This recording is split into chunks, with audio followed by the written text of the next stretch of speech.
प्यायन्तु ममाङ्गानि वाक्प्राणश्चक्षुश्रोत्रमथो बलमेन्द्रियाणि च सर्वाणि सर्वं ब्रह्मोपनिषदम्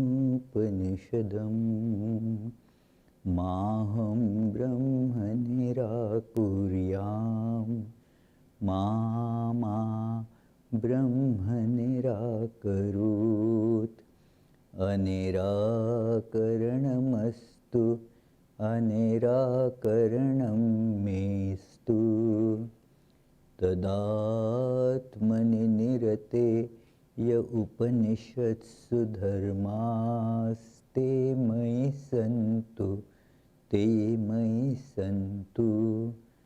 ॐ शान्ति शान्ति शान्तिः। Om.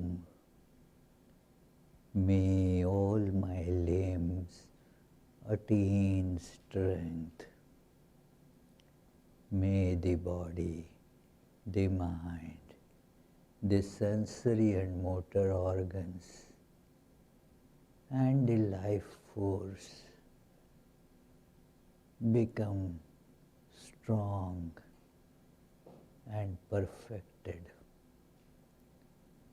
All is verily the one without second, ever blissful, ever perfect, existence itself, the Brahman. Let me never deny this truth of oneness of blissful existence.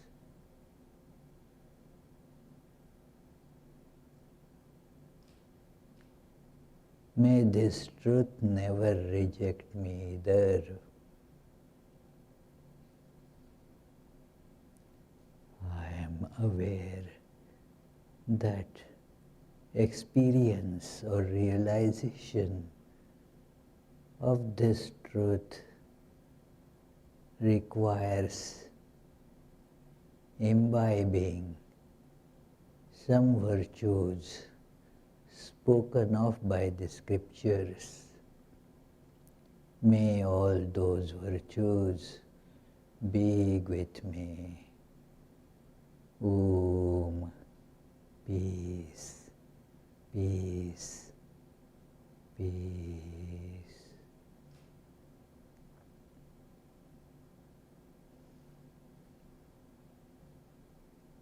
Let us feel this intrinsic, all-pervading, conscious and blissful existence by trying to dissolve our egos, our little puny selves. Let us feel our egos are like ice cubes.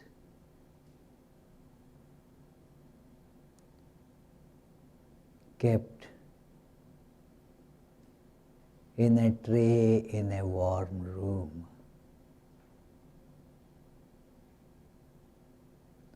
As ice cube,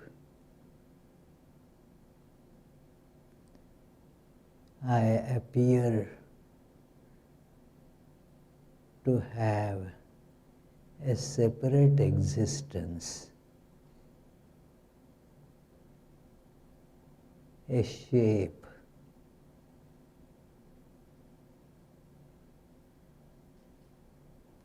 all other ice cubes too are different from me, different from each other.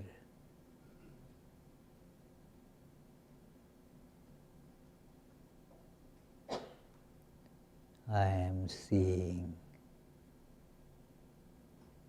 as the warmth of the temperature in the room is being felt.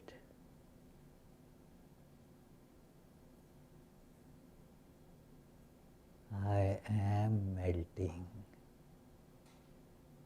My shape is changing.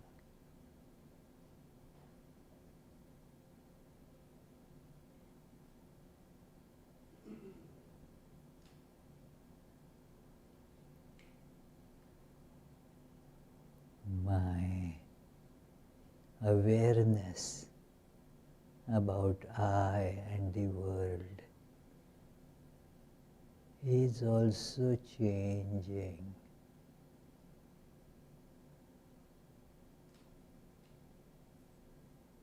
I am able to feel the intrinsic, ever-existing oneness of everything.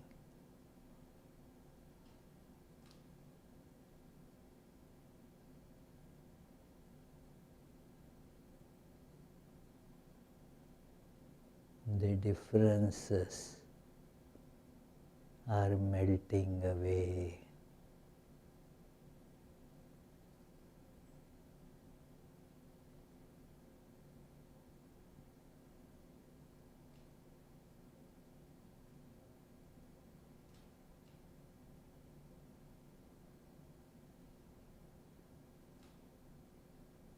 The ego has dissolved.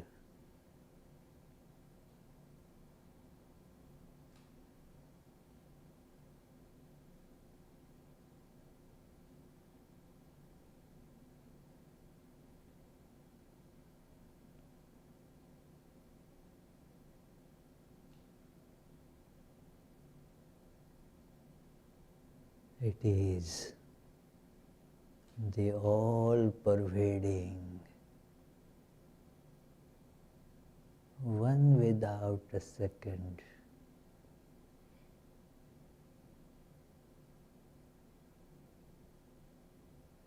Ever perfect, ever blissful existence itself.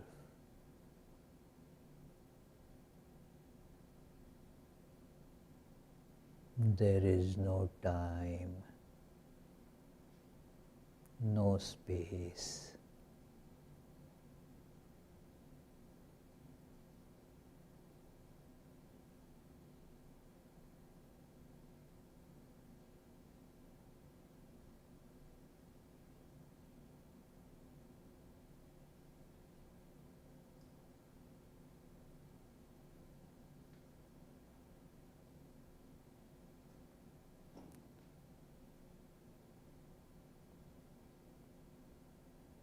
It is solid, conscious, blissful eternity.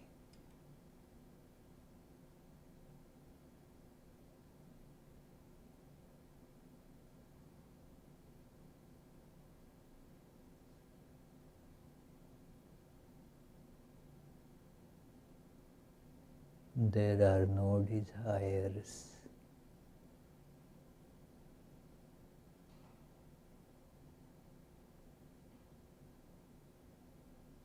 All is peace. Om. Peace, peace, peace.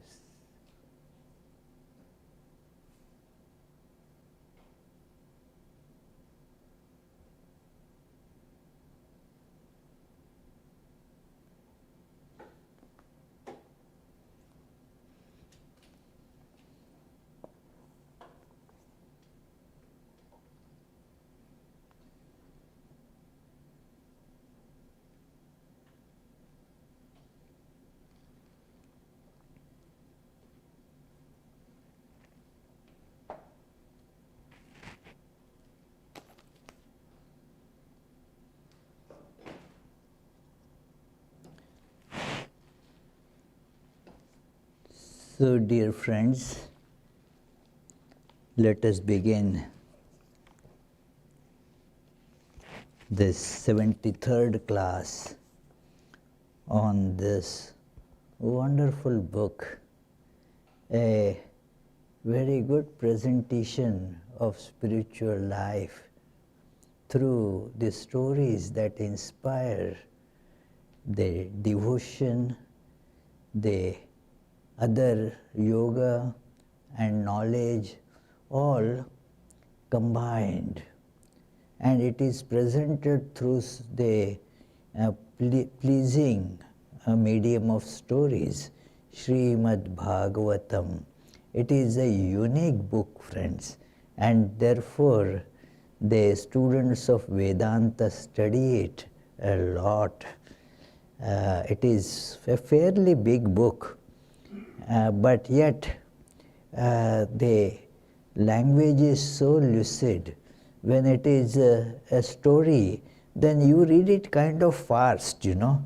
To read a book on Upanishad and Shankara's commentary, you will require a long time. But to read a story book, say Lord of Rings or Harry Potter, although big, people read it very fast. So this being a story book, it is read pretty fast, and yet it has so many wonderful points that we keep on pondering and getting the solace of our life through these. What we are going through right now is the story of Dhruva, a very inspiring and educative tale that almost every child in India has learned, heard about, and so forth. Hardly you would find somebody who does not know this great tale full of the educative stuff and lot of inspiration, imparting a lot of values of life.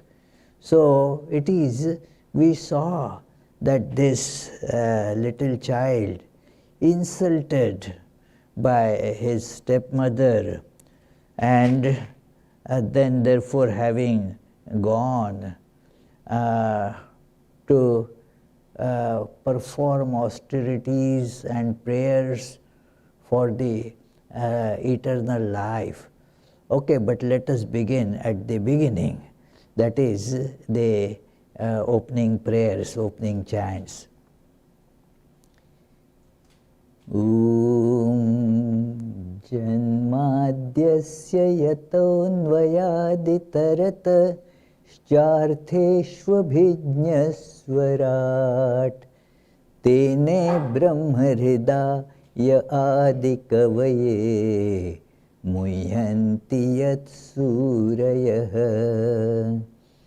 Tejo Vari Mridam Yatha Vinimayo Yatra Trisargo Mrisha Dhamna Svena Sada Nirasta Kuhakam Satyam Param Dhimahi.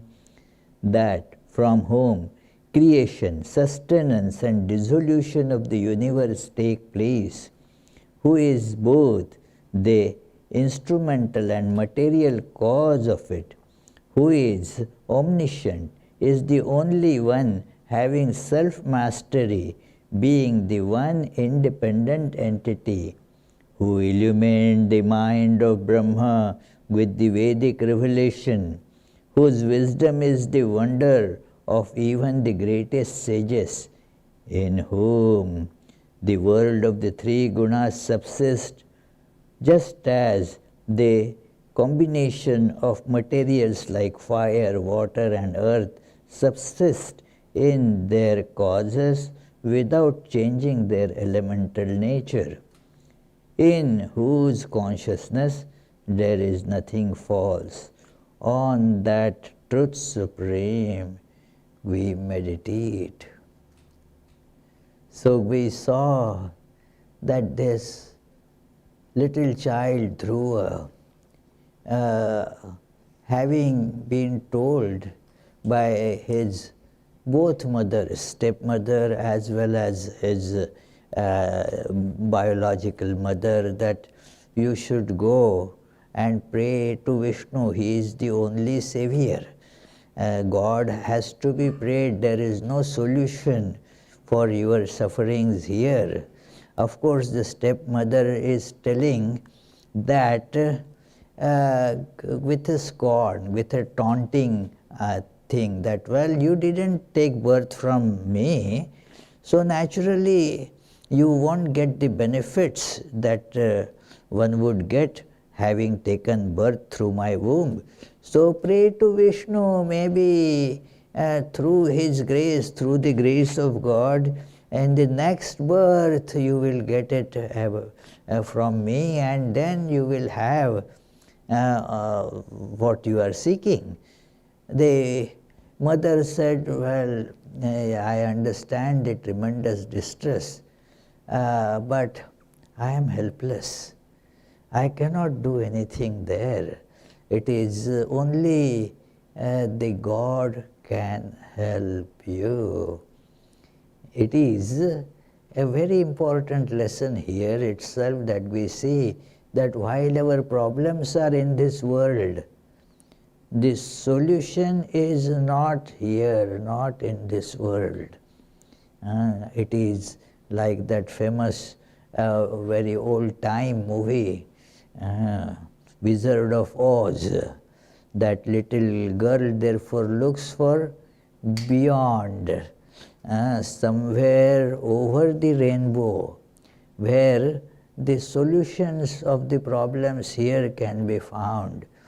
In this world there is no possibility of them because of the intrinsic contradictions involved in it.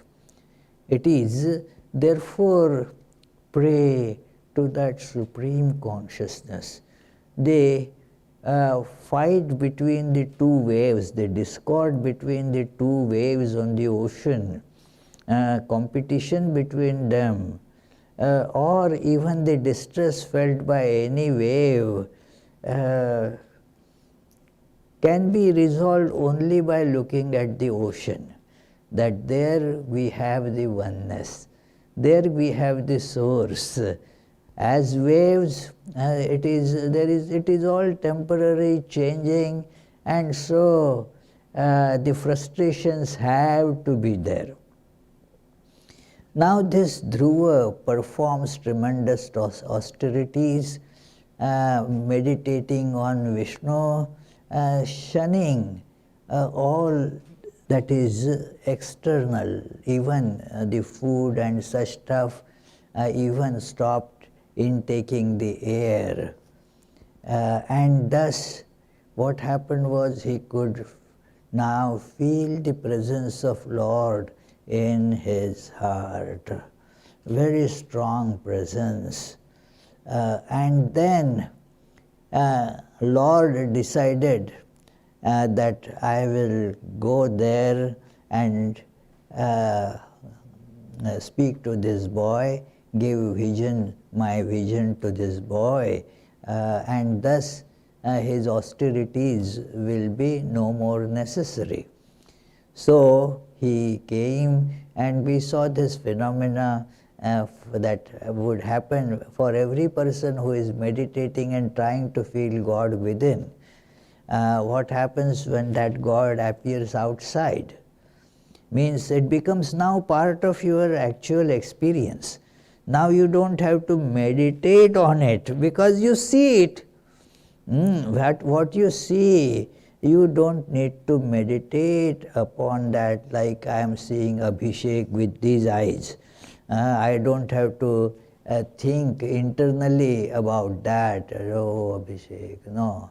I see, when I see that with my sense organs, then it is an experience that is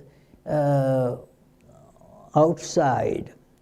And thus, now the inside experience was not necessary. Dhruva opens his eyes and found what he was meditating on is right in front of him, and he praised the Lord. And the initial prayer in that praise, a very interesting prayer, that he says it is, I am a little boy, but you enter in my awareness and make everything shining there, and thus I am, with that my speech has become now powered by you, and thus I am now able to sing these wonderful praises for you by your own power. It is by the power of God we also meditate and we offer everything to God.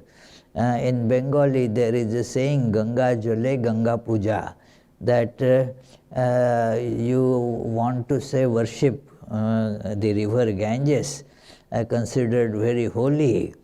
And it is, what do you do at that time?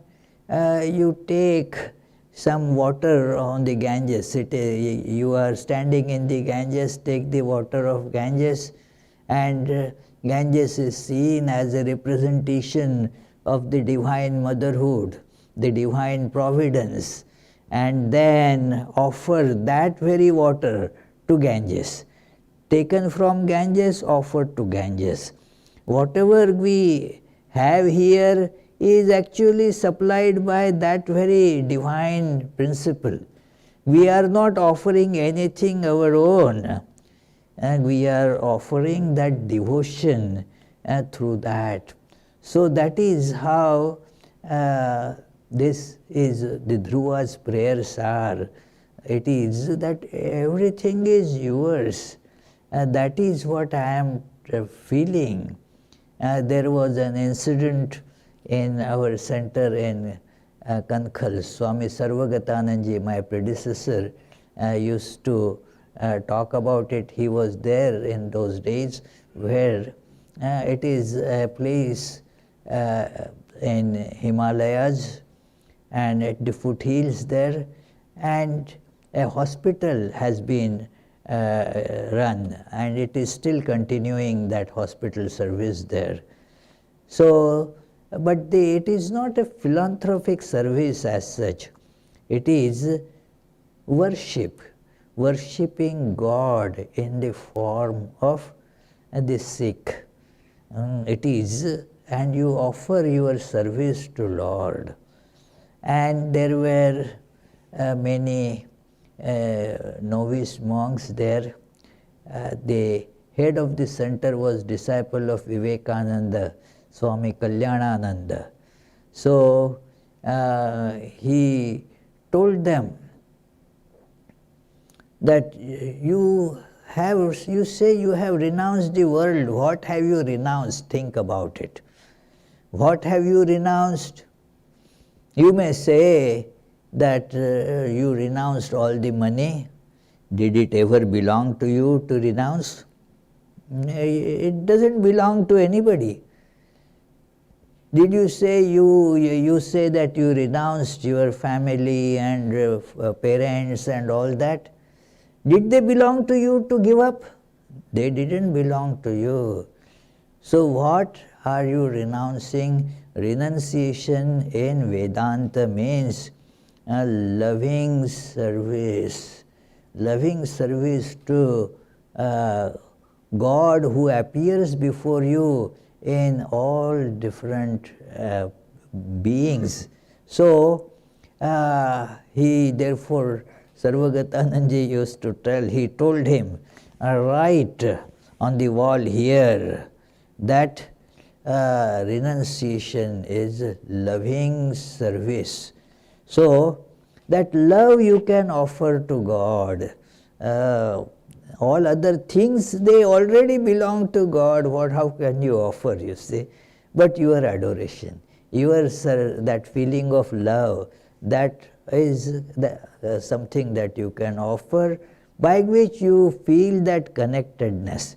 So that is what Dhruva was praising God for that. And we saw some part of the prayers, very interesting it is. And then he came to say that Lord, who was pleased with Dhruva's one-pointed devotion, he offered a boon. Dhruva did not ask for any boon consciously. But there was some certain idea behind that.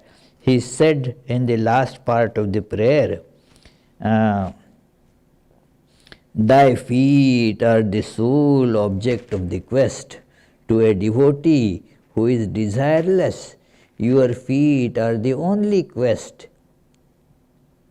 He doesn't ask anything. We chant that, and during the chanting of this, our prayers, that thy feet is the biggest wealth. Sampada tava Shripada. What English translation did we chant, Abhijit? In the today? That thy holy feet is the only treasure that we seek there. So it is, devotees would not seek anything. That is the ideal desireless devotees. And others also emulate them. Even though they have desires, they want to be desireless. There is this step that you want to be desireless. You may not be desireless right now, but that is your desire to be desireless.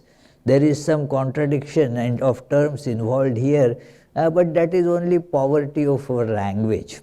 It is the matter of semantics.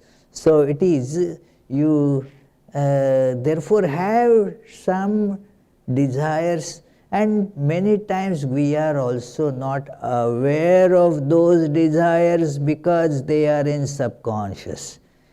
Our desires on the conscious plane we are aware about, and we have wiped out those desires consciously, like Dhruva had did.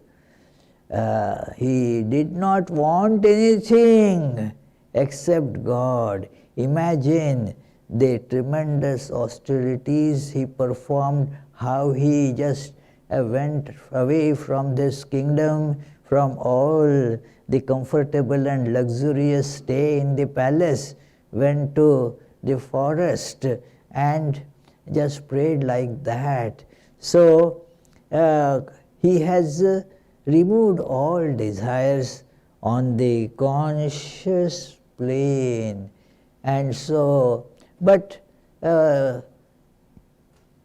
something prompted him to say that, yet please protect the weak. It is protect us. Now, what is the protection?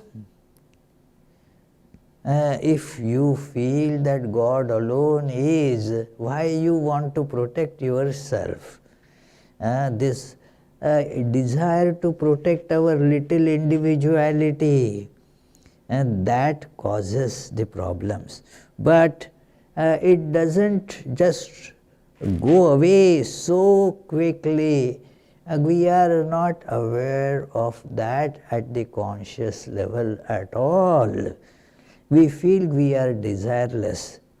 Yes, on the conscious plane we may not, a sincere spiritual aspirant may not have any desire. But in the subconscious there is, all these desires going there.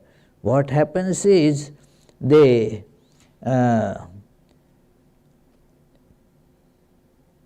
mind of Dhruva is there. He could not see any of the desires there. But then there is those desires, they are there. It is a very good analogy usually given for the subconscious. The conscious part is only 1/10, like the iceberg, submerged in ocean. Only 1/10 is visible, 9/10 is underwater, and that causes many shipwrecks, because they think that no, it is only such a small this thing, our ship can easily negotiate that, but they meet their end because of that they don't see the huge part of it under the water. So our mind has that portion. This is the analysis initiated by Sigmund Freud in the Western psychology. In the Patanjali psychology, that is more than 2000 years old, this subject is dealt in a more analytical way, that it is not just conscious and subconscious, but our impressions have 4 categories. There are those which are at the level of consciousness and are ready to become activated. At any suggestion they become active. So they are all already there and active, ready to jump. You are aware of those. Then there are those who are sleeping. Not that they are gone away, they are sleeping. Like a sleeping tiger doesn't pounce upon you, So it is, there are desires which you are not aware of. In that sense they are subconscious, but they are not very deep. They are right there. They are right there, but sleeping. So they get awakened when their sleep is over or by some other reason, some noise, some external stimulus, and they become wakened up. They are other such impressions. Then there are some who are weak. They don't have right now any power to manifest themselves. They are so weak there. So that is how they are not able to show their prowess.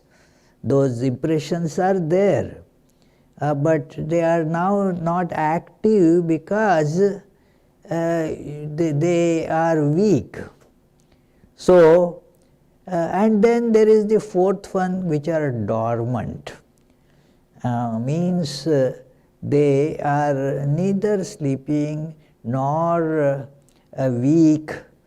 They are just gone much deeper, and so they are not able to get activated. So these 4 types of impressions are there, and these only those which are out active, those only we know. But our life actually is governed not by only these which are active. The subconscious or the dormant or the sleeping, all of them, they play a big role in directing our life, our behavior. It is not that, I was not aware of this. Yes, but then your action is prompted not just by what you are externally conscious or aware of, your action is stimulated, propelled by lot of things that you are not aware of. Therefore, many times one gets surprised that how could I do such thing? I didn't have this idea before that I have this. There is good and bad both about it. They are not classified as good or bad. They could be both good as well as bad. So, good and bad are very relative terms. So, that is how you see these impressions are.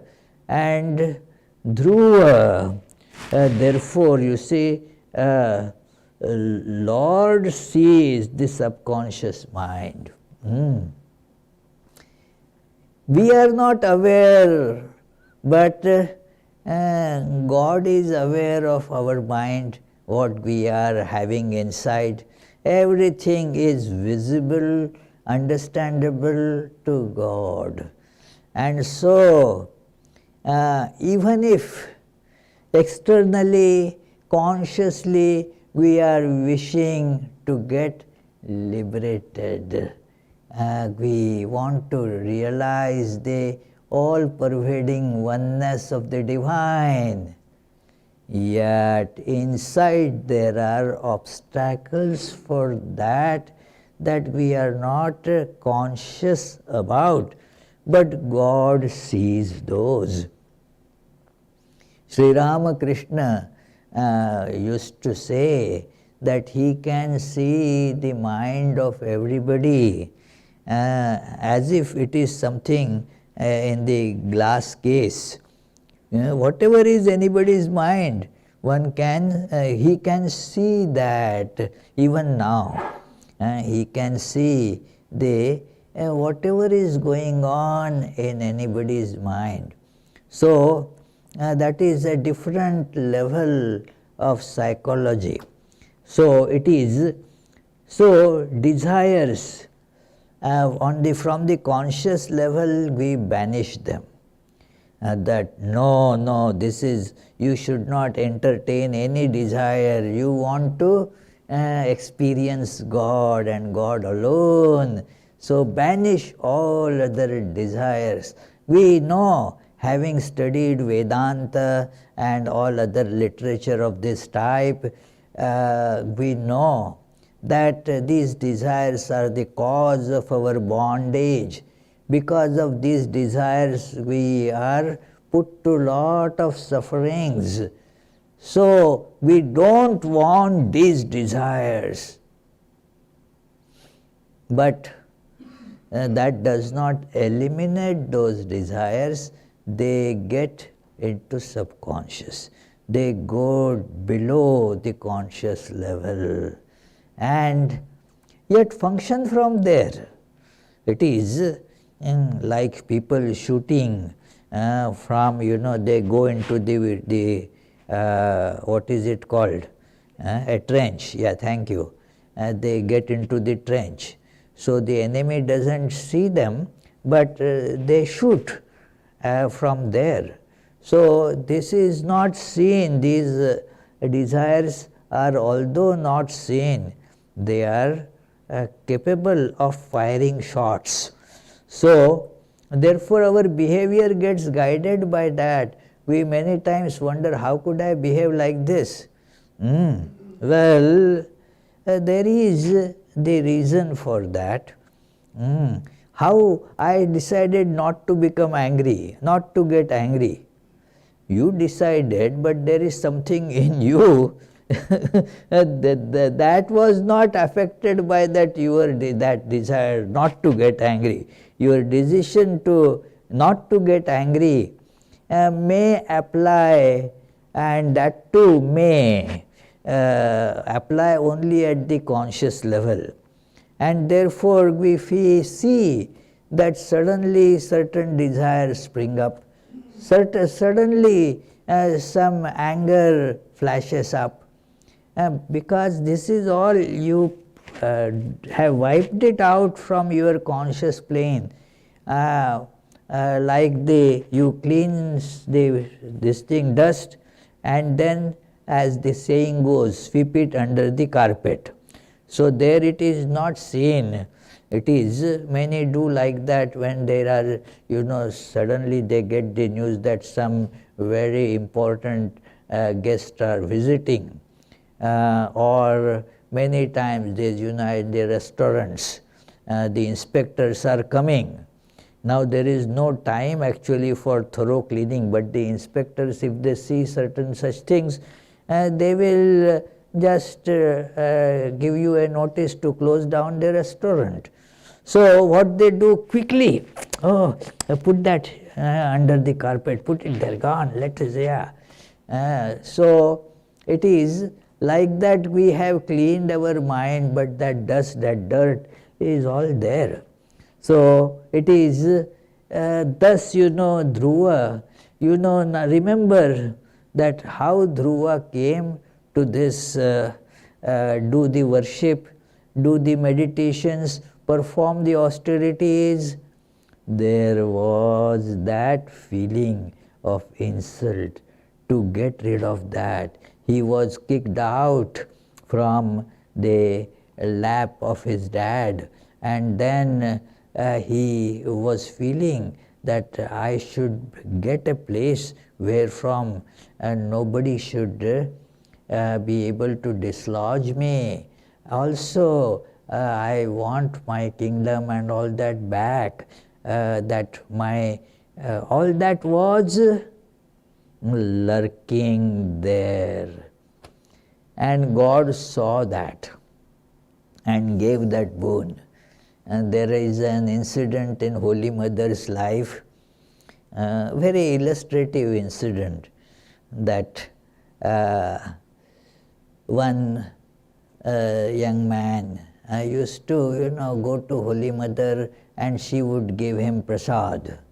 And some people said that you go and ask Holy Mother, why don't you ask for liberation? And she is the Divine Mother. If you ask for liberation, she will grant it to you.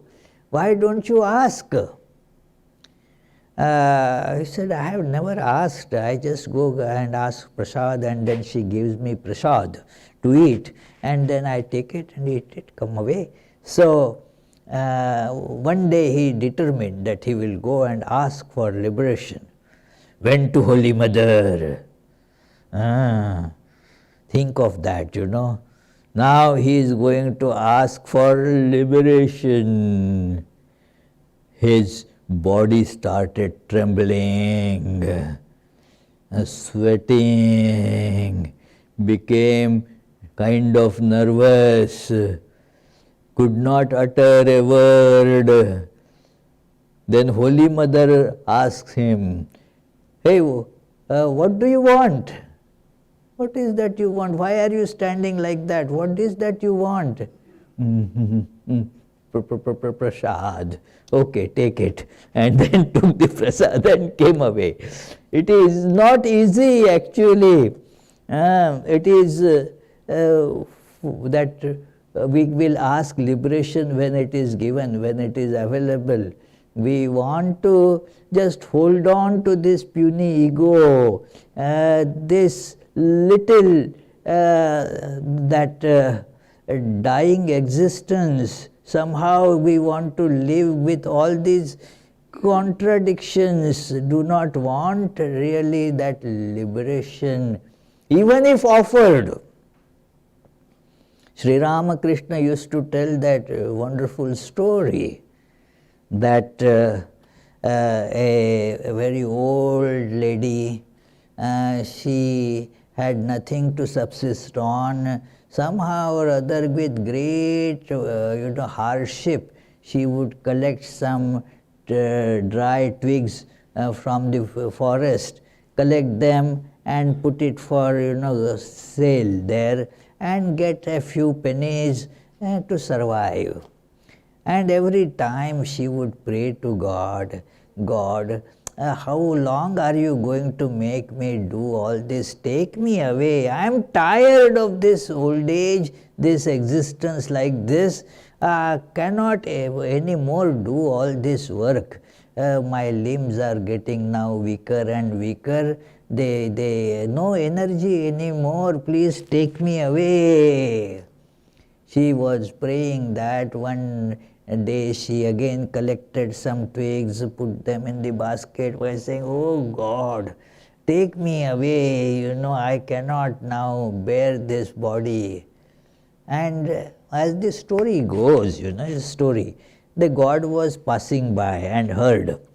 And so they decided that on the way he can finish this job also. And so came down and asked, hey, I have come. Who? I am God, you were praying that you don't want to now continue with this kind of example. So I came, according to your prayers, I came to take you away. And now that old lady, she was intelligent, so she said, oh God, not exactly like that, you misunderstood me. God misunderstood, you see. You misunderstood me. That what I wanted, is that I have become old and cannot lift this basket and put it on my head. I want somebody's hands to do that, help me on that. So please help me to take this basket on my head. Okay, so that is how we do not really have that intense desire for liberation. We want some tidbits and so forth, and thus continue with that. So Dhruva also had this in mind, and so God gave him the boon that it is. The Lord said, "O princely boy," now God is addressing him. This is very significant or symbolic way of addressing that you are actually a prince. "O princely boy, I understand what you have in mind. I shall grant it to you, even though normally it is inaccessible. May you be happy.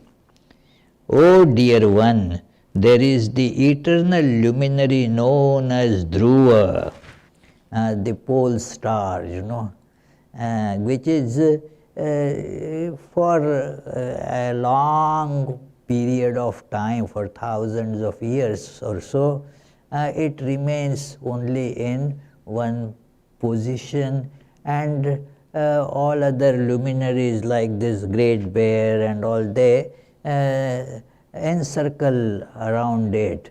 So this pole star was the way by which people in ancient times found their ways in deserts, that because that is that north that indicated the direction to them. Near the that equator area, you can point out to north from there, that is the north. Okay, so that gave them the sense of direction at night. So the pole star it is.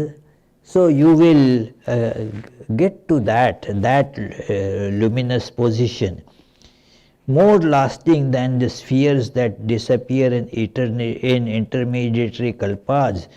The Dhruva is a sphere around which all the stars, including Dharma, these are the names of the stars in that big bear and the small bear. So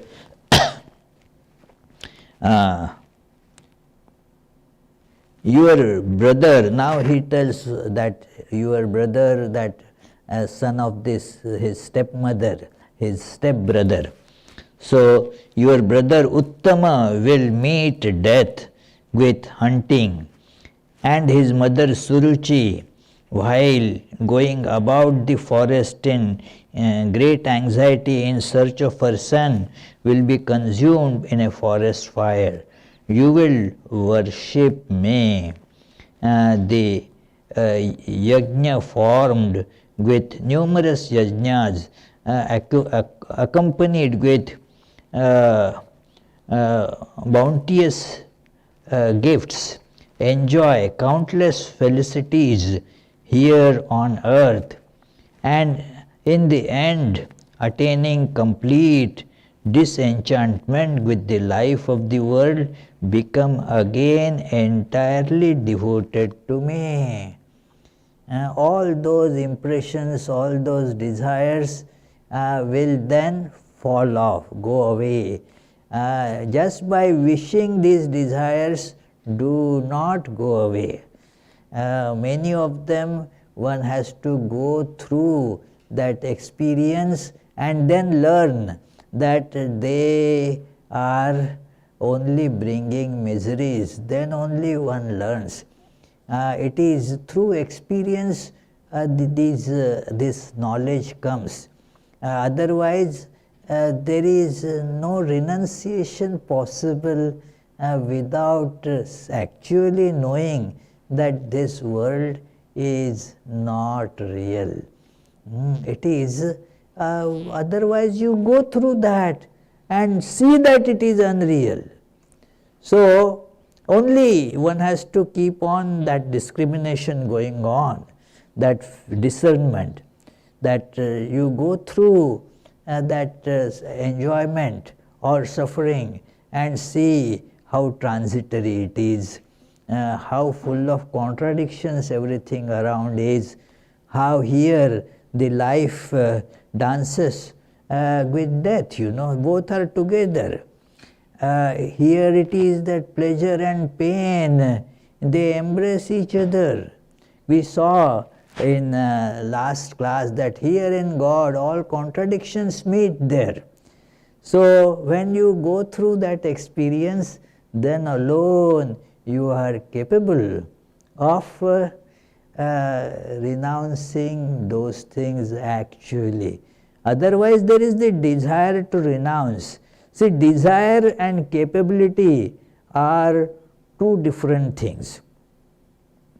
I may have the desire to win a sprinting gold medal in Olympics. But I know it is the desire is one thing, but if I just try to run a little fast for say 20 feet, I start panting and may collapse, you see. So even though the desire is there, there is no capability. Our desires do not mean that we have the capability. So the desires, they wait there for the capability, and then you see the futility of it. Once you get it, then you see how futile it was and how terrible I was, how foolish it was on my part to seek them. So it is that person is capable of renouncing. Renunciation doesn't come out of that state of anyway if I am not getting, so let me renounce. Renunciation does not come like that. A renunciation, Swami Vivekananda would say that Buddha's renunciation, that was a real renunciation. A king, and then all pleasures were there for him, but saw the futility of it and just gave up everything. The person, say, a beggar has, what is he going to renounce, There is nothing to renounce as such. So, therefore, that is not really a renunciation as such. We confuse between these two, that the lack of money or poverty doesn't mean renunciation. It is, two things are different. So, the renunciation comes like that. Without that, actually, it is no renunciation. And we see that how, and he blessed all that thus after receiving the adoration of Dhruva and showering on him blessings that included the attainment of his divine sphere, the Lord with the eagle emblem disappeared as the boy looked on. Having obtained through the grace of God the fulfillment of all his desires, indeed being fulfilled to so great an event as to make him desireless for all time, he went back to his city with a somewhat uneasy mind. He was feeling now the repentance for asking for it, for getting the boons. Dhruva's repentance was there because now he saw the futility of these boons. What did I gain? It is all is just zero, empty.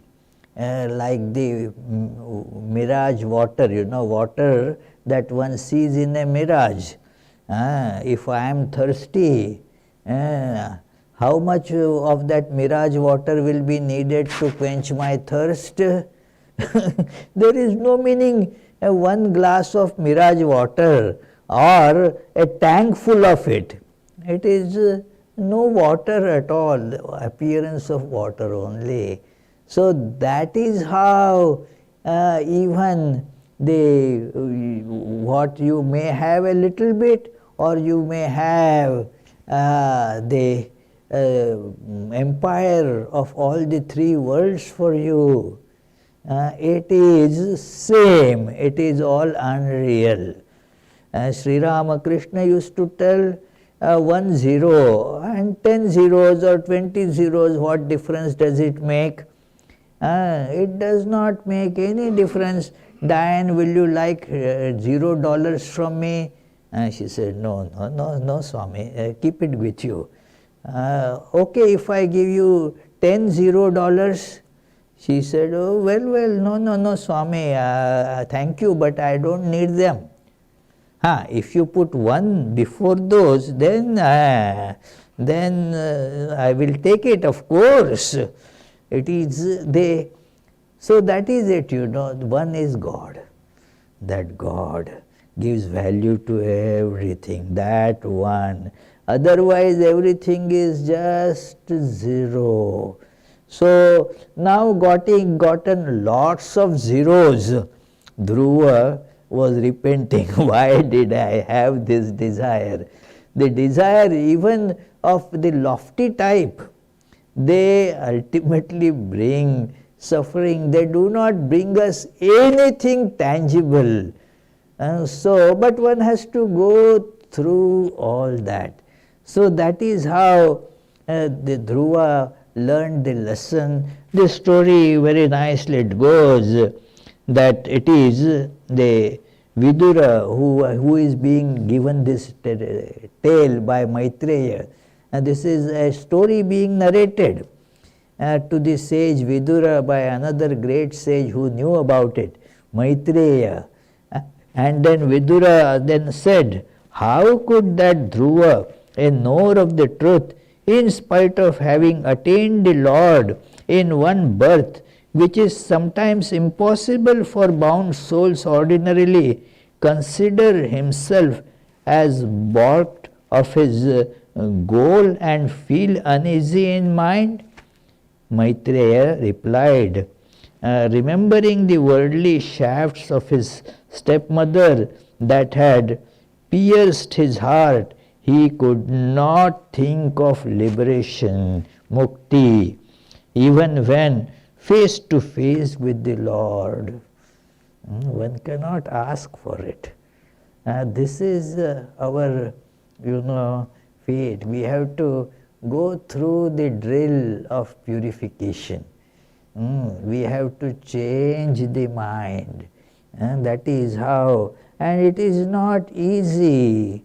thinking, lofty thoughts and giving big lectures on renunciation, that is simple.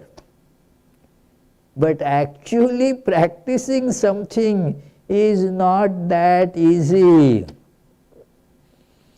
Even to give up something that is really you wanted to have, even if it is insignificant, not easy. I had told you long back one incident when I used to be in our training center, and there was one of our teachers. So he was teaching us Bhagavad Gita and work unselfishly, work as yoga and all that.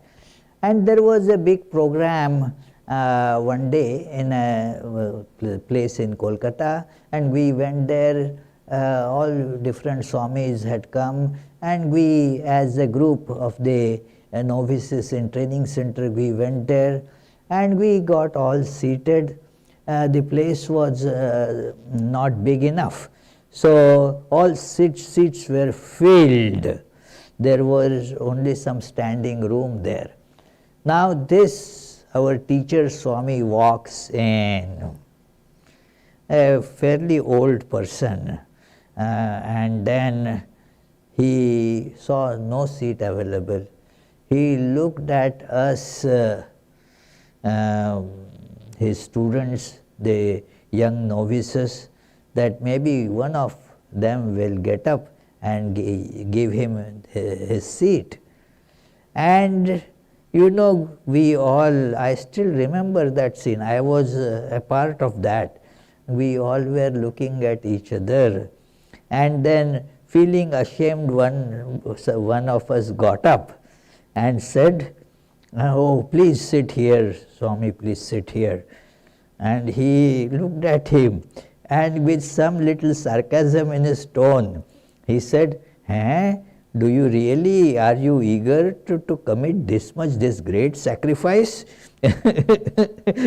So, and next day his class was there, so he said in the class, "I am not blaming you at all, but this was a good lesson for all of us to think of very good, unselfish and all that is very easy, but to actually progress 1 inch is not that easy.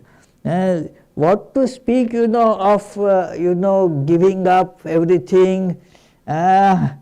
You were just thinking, you knew that not for somebody else, but for your own beloved, very senior person, that you were just giving up what? Just your seat for an hour or so. And for that also, did you not feel hesitant? It shows that the practical, way is not at all as simple as it appears. So, friends, we shall stop here with the closing chant. The clock is telling me that I have overshot a bit. So, we will chant the closing this thing, and then if you have questions, feel free to voice them. Nigamakалпатарургalitam phalam shukamukhadamritadravasamyutam pibata bhagavatam rasamalayam muhuruho rasika bhuvi bhavukaha.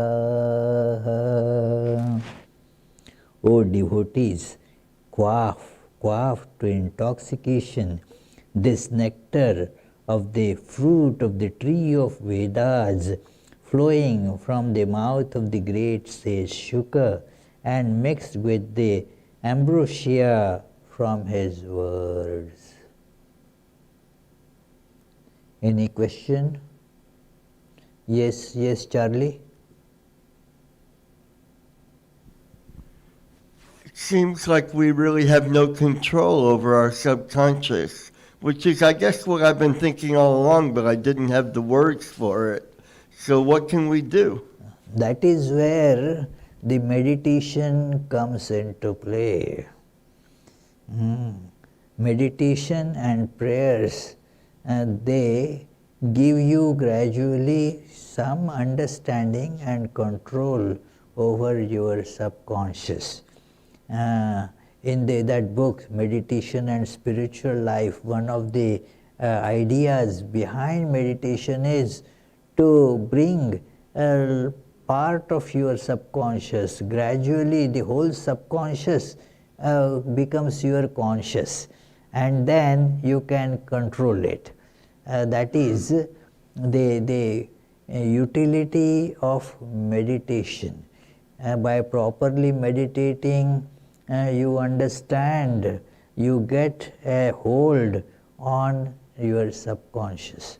So, obviously we don't have control over subconscious, because we are not even aware of it, we are not able to feel it, see it.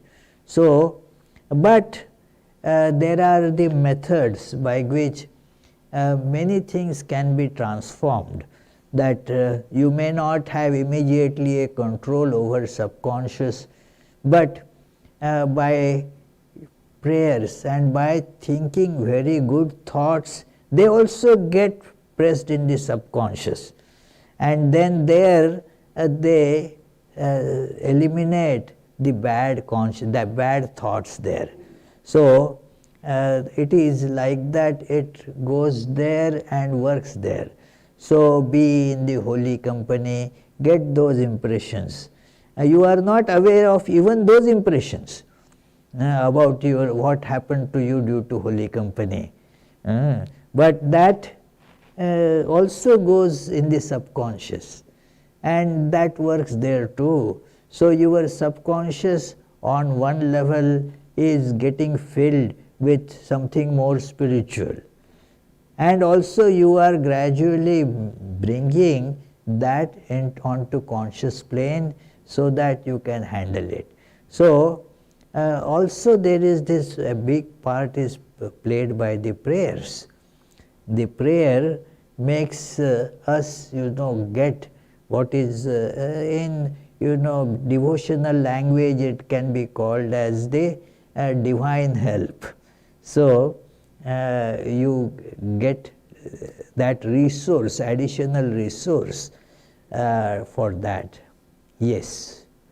Any other question? Yes. Jyoti has a question.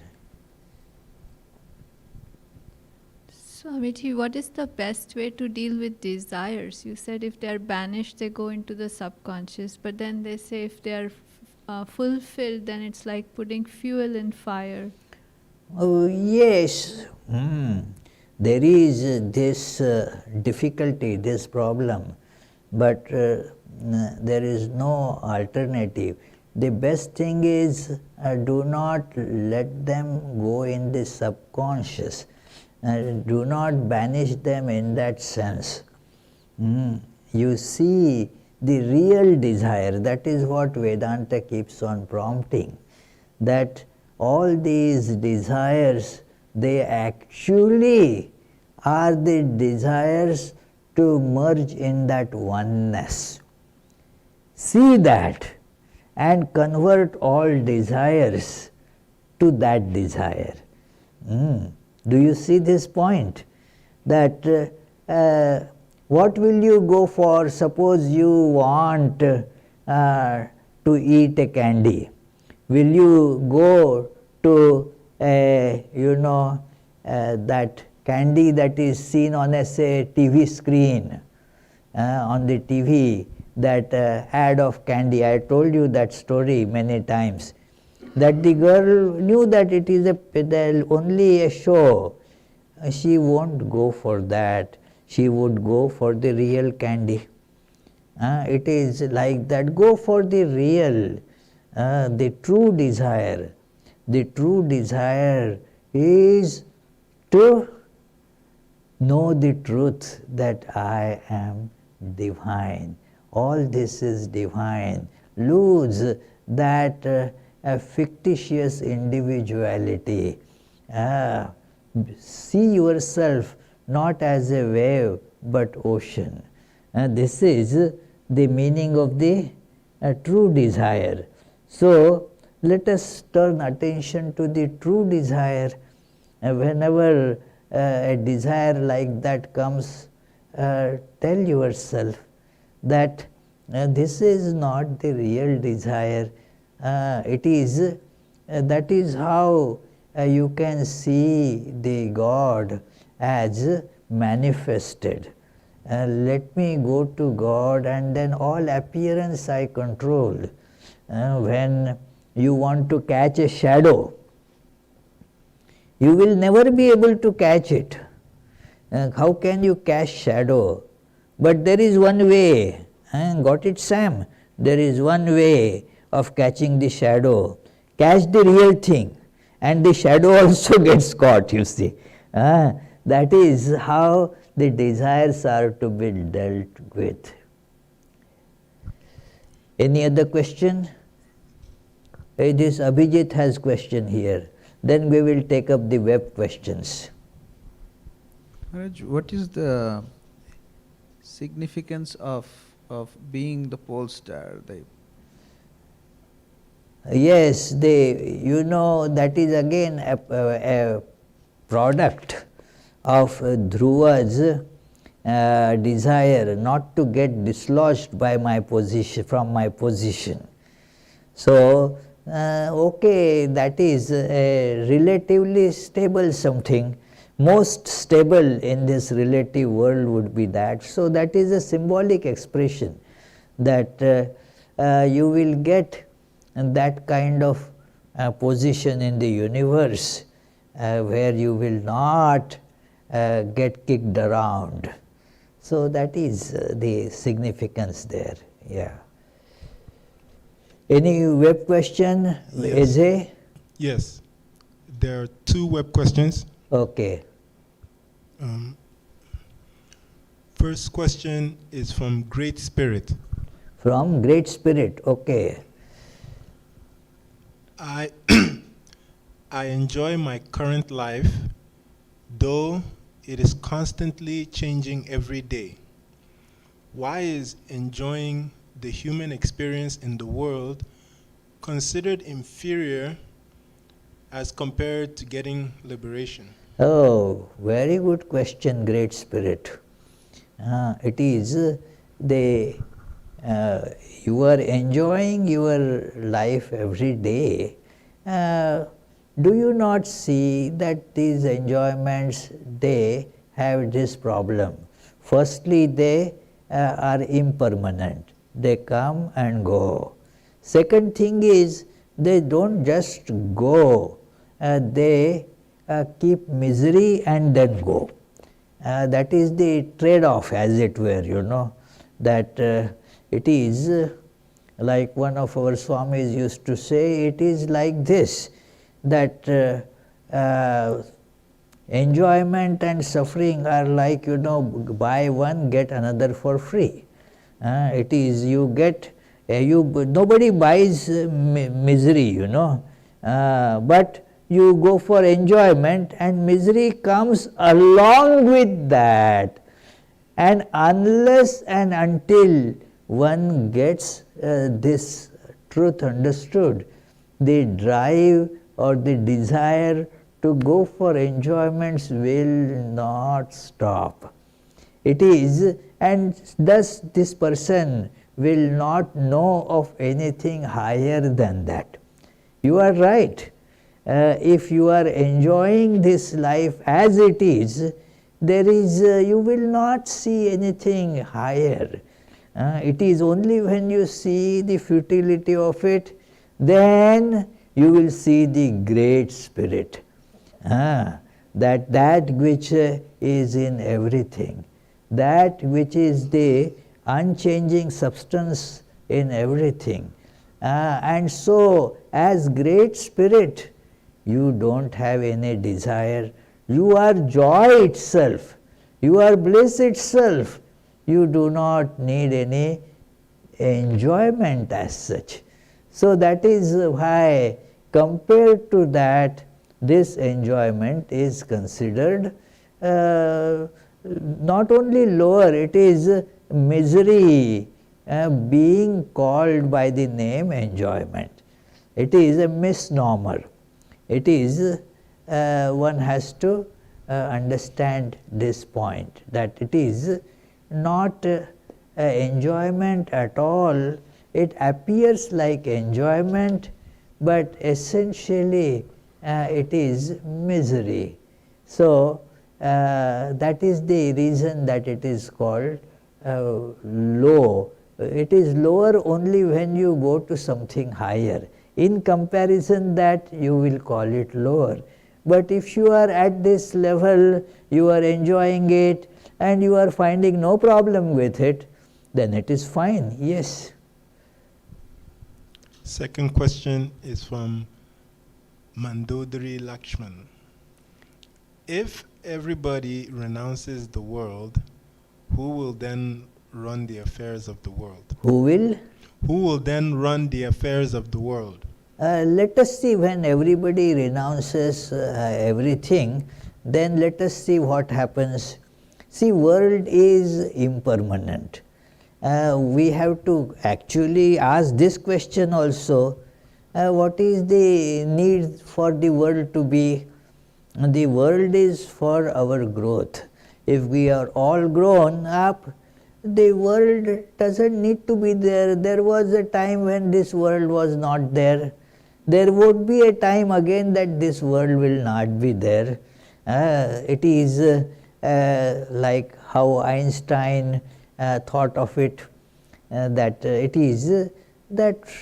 is from singularity. It comes and again goes back into singularity.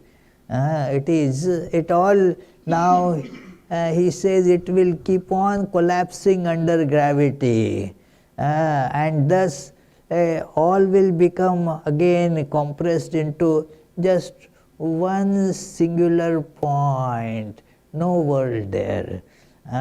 So the worlds, they come, they go, and they get managed by themselves. There is, do you manage the world? Just think about it. Who manages the world? We are kicked around by the universal forces that God manages. Do we manage corona? Did we bring corona by our efforts? We did not. We have to put face masks, this and that. That also we are not sure whether that is certainly going to keep us safe. And even if we survive corona, that doesn't mean that we are going to live forever. So if everybody, what is the meaning of renunciation? Hold on to that which is real. That is the actual positive meaning of the word renunciation. Renunciation is not running away. Renunciation is holding on to that which is real. Thank you, Mandodari. So let us conclude with the closing chant, closing prayers.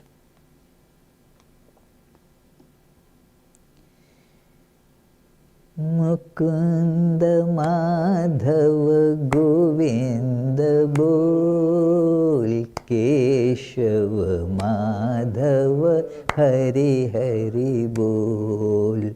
Mukunda Madhava Govinda Bol, Keshava Madhava Hari Hari Bol. Hari Hari Bol, Hari Hari Bol, Hari Hari Bol, Hari Hari Bol. Krishna Krishna Bol, Krishna Krishna Bol. Krishna Krishna Bol, Krishna Krishna Bol. Mukunda Madhava Govinda Bol, Keshava Madhava Hari Hari Bol. Keshava Madhava Hari Hari Bol.